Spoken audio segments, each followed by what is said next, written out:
I, 30 male, was sitting at our dining table last month, looking at her credit card statement. My fiancée, Bianca, 28, was getting ready for another girl's trip, her fourth this year. Me, Bianca, we need to talk about these trips. Bianca, applying lipstick, what about them?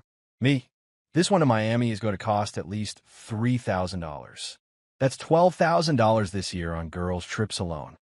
Bianca, so, I work hard. I deserve to have fun. Me, we're supposed to be saving for the wedding. And a house. Bianca, rolling her eyes, God, you're such a buzzkill. It's not like you pay for them. Except I did. We had separate accounts, but I covered all our living expenses, rent, utilities, groceries, her car payment. So her entire salary was fun money. My financial advisor brain was screaming. Me, that's the point. You spend your entire income on trips while I cover everything else. Bianca, I don't see you complaining when I come back relaxed and happy. Me, you come back hungover and broke, then complain we can't afford the wedding you want. She slammed her makeup palette down.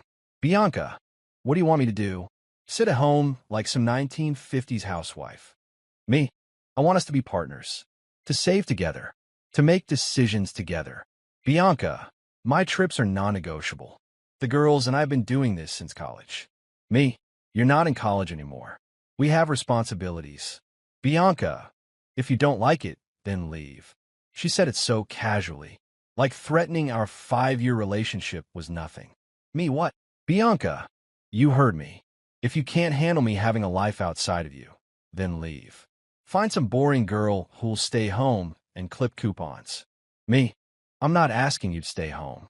I'm asking for balance. Bianca, this is balance. I work all week. I party on weekends. If you don't like it, there's the door. I stared at her. She was serious. Completely serious. Me, okay. Bianca, laughing, okay what? Me, okay, I'll leave. Her mascara wand froze midair. Bianca, stop being dramatic. Me, I'm not. You said if I don't like it, leave. So I'm leaving. Bianca, over a girl's trip? Seriously? Me? Over you telling me to leave rather than discuss our future like adults? Yeah. She laughed again, but it sounded forced. Bianca, fine. Throw your tantrum. I'll be in Miami. We'll talk when I get back and you've cooled off. She grabbed her suitcase and left. Didn't kiss me goodbye. Didn't say she loved me. Just left. I sat there for maybe an hour. Then I called my brother Caleb. Me, hey, you still have that empty room? Caleb, yeah, why? Me, I'm moving out. Can I crash for a bit? Caleb, finally. Sorry, bro. Come on over. Started packing immediately. Not everything, just my essentials. Clothes, laptop, important documents. The apartment was in my name only. Bianca had bad credit from her shopping habits, so I'd signed a loan. While packing, I found something interesting in our closet. Receipts from her last girl's trip to Vegas. Bottle service at clubs. VIP sections. And a receipt from a men's clothing store. $500 for a shirt and cufflinks. Who was she buying men's clothes for on a girl's trip? Took photos of everything. Kept packing.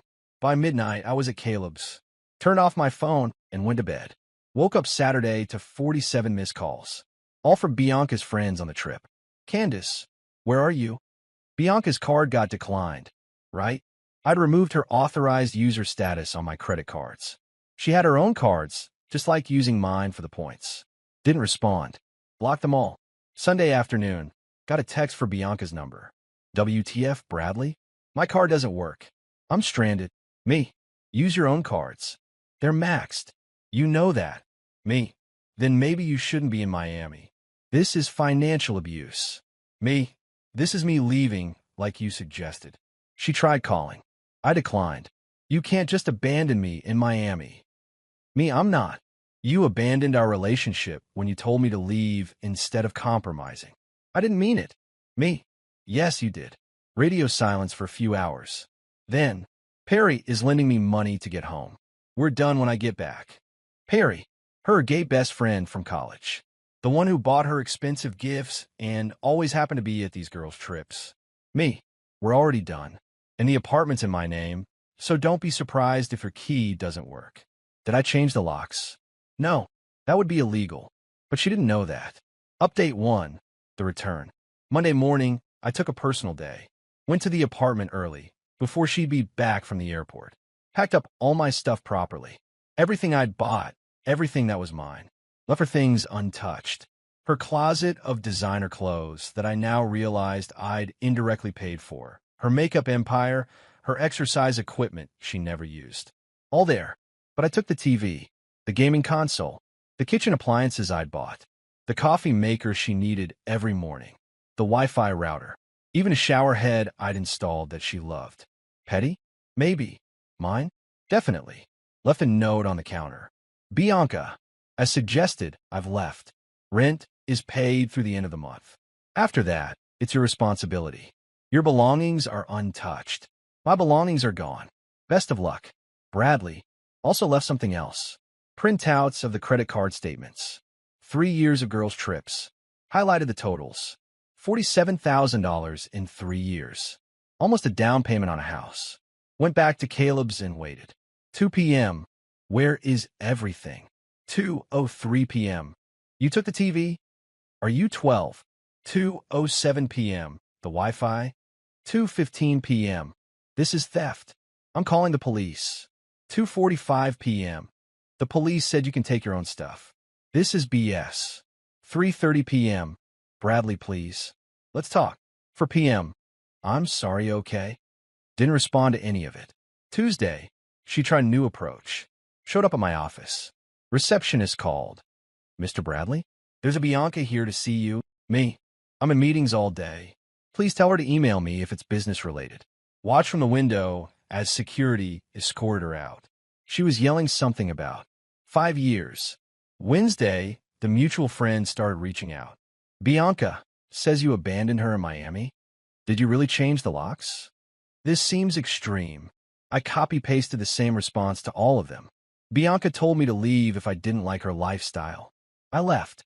That's all. Some pushback. Some understood. Didn't matter either way. Thursday, things got interesting. Bianca posted on Instagram. Long story about toxic men who can't handle independent women. Tag me. The comments weren't what she expected. Girl, didn't you just post pics from your 4th vacation this year? Independent? Don't you live in his apartment? Maybe you got tired of funding your lifestyle? She deleted it within an hour. Friday, a week after the ultimatum, she cracked. Sent an email. Bradley, I messed up. I shouldn't have said what I said. I was stressed about the wedding and took it out on you. I can't afford the apartment alone. I can't even afford food right now because all my cards are maxed. Perry won't lend me more money. My parents think I'm being irresponsible. Please come home. We can work this out. I'll cancel the next girl's trip. We can save for the wedding. I love you. Bianca. I responded. Bianca, you didn't mess up. You were honest. You want a lifestyle I can't support anymore. That's okay. We're just not compatible. The apartment is month to month. You have 3 weeks to find a new place or a roommate. The engagement is off. I'll send your ring via certified mail so you can sell if needed. Bradley. Her response was immediate. You can't do this to me. Update 2. The escalation. The next 2 weeks were intense. First, she tried the pregnancy scare. Bradley, I'm late. We need to talk. Me. We haven't been intimate in 2 months. Try again. I meant late on my period. Me. Still not my problem. Good luck. Then she tried manipulation through social media. Posted old photos of us with captions like, remember when love meant something? And some people give up too easily. Her friends ate it up at first. Then someone, bless them, commented, didn't you literally tell him to leave? The post disappeared. Next came the financial desperation. She applied to be my emergency contact at work, trying to access my 401k info. HR called me immediately. HR, Mr. Bradley, someone tried to update your beneficiary information. We flagged it as suspicious. Me. Thank you. Please note that no one but me should have access to that information. Then the real entertainment started. Remember Perry, the gay best friend? He slid into my DMs on Instagram. Hey man, heard about you and B. Rough stuff. If you need to talk, I'm here. I didn't respond, but I did screenshot it. Something fell off. 2 days later, Bianca posted a story from dinner. Candlelit. 2 wine glasses. Caption. Sometimes the best things come from the worst situations. Two hearts. Interesting. That weekend, my buddy Derek saw them at a couple's spa. Perry and Bianca, getting couples massages.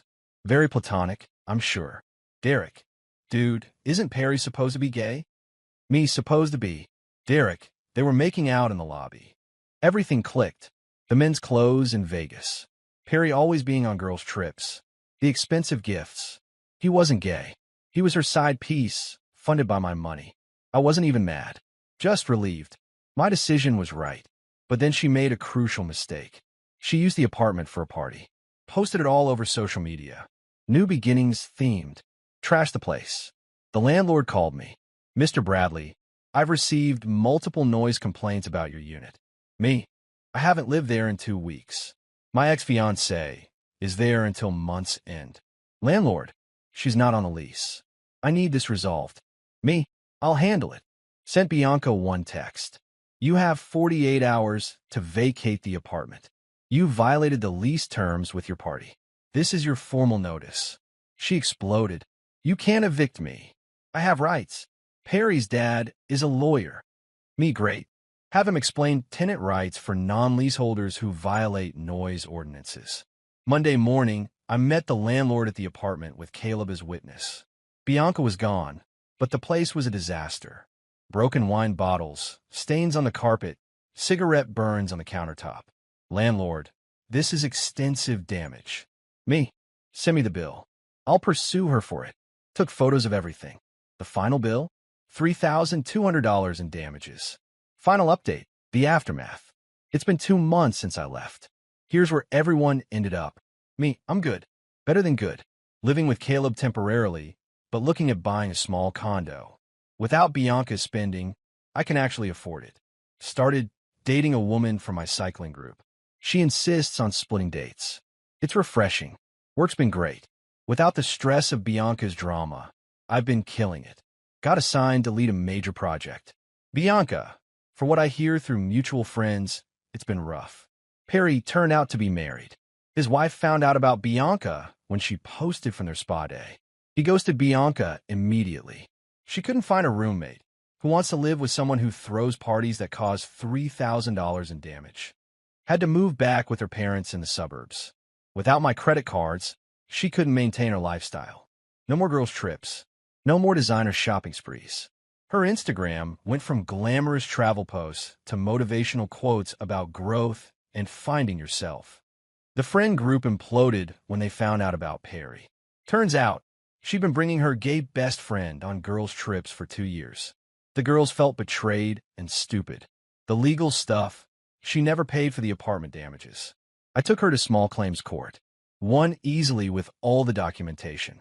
She's making $50 monthly payments. The engagement ring? She tried to sell it. Turns out it was worth way less than she thought because I'd been smart and bought what I could afford, not what she demanded. Maybe $2,000. Not enough to fund even one girl's trip. Last week, I ran into her mom at the grocery store. Her mom, Bradley, how are you? Me, I'm doing well, Mrs. Coleman. Her mom, I'm sorry about everything. Bianca, we spoiled her. She's learning some hard lessons now. Me, we all have to grow up eventually. Her mom, she talks about you, Says she didn't know what she had. Me, she knew. She just thought I'd never leave. Her mom, that sounds about right. Well, take care of yourself. The best part? I checked my finances last week. In 2 months, without Bianca, I've saved $7,000. That's with paying for apartment damages and legal fees. Turns out I wasn't just funding her trips, I was funding her entire lifestyle. She was right about one thing, though. I did find a boring girl who stays home. Except she's not boring. She's financially responsible. She doesn't need girls' trips to Miami to feel alive. She finds joy in hiking, cooking together, and building something real. Bianca said, if you don't like it, then leave. Best advice she ever gave me. Perry's wife sent me a message last week. Thank you for leaving when you did. If you hadn't, I might never have found out about my husband. I didn't respond, but I did smile. Bianca wanted a life of parties, trips, and excitement funded by someone else's labor. She got exactly what she deserved, reality. No more safety net, no more enabler, No more Bradley the ATM. The last I heard, she was working 2 jobs to pay off her credit cards and the court judgment. Her Instagram bio used to say, "Living my best life, airplane, bottle with popping cork." Now it says, "Growing through what I'm going through, folded hands." Growth is expensive when you're paying for it yourself. Oh, and those girls' trips? The group disbanded. Turns out, without Bianca bringing her gay best friend, with deep pockets, my pockets, the trips weren't as fun. Funny how that works.